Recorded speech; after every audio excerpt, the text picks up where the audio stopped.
In this video, we'll talk about method overloading.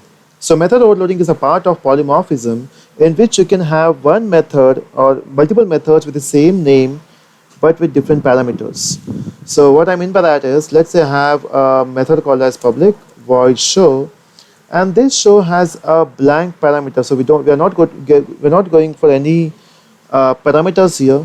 So let's print some statement. So we'll say it is system dot out dot println, and I'll print in default show. So default means I'm not accepting a parameter, so we can say it's a default show.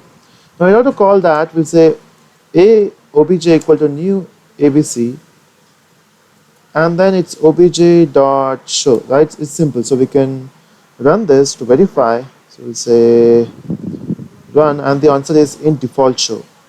But let's say if I have one more method here, which is public void show. So two methods with the same name, and obviously you'll be getting an error. It says duplicate method show. But what if I pass a parameter? So if I pass, let's say a, so here I'm expecting a parameter.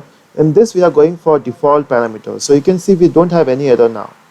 It's because with the help of method overloading, we can have multiple methods with the same name, but the only condition is your parameter should be different. And let me print here, it is system dot out dot println. So we'll say println, and here I will print in para show. Now if I run this code, since we are calling the default method, let me just run this code now, and the output is in default show. But let's say if I pass a value which is 5, so it will jump to this ABC class and it will check for a show method, and yeah, we have two show methods, but it will check for the signature. Signature says it should accept a integer parameter. So it will go here, it will say okay, we have an integer parameter, that means we need to call this method, and it will print in para show. So we'll say run as Java application. So it is in para show. Even we can have one more method with the same name. We can have any number of methods, but the only condition is this time the parameters should be different. We can say it is double D. Okay, we can have one more method which is, let's say, show, and this time we can have int I comma int j.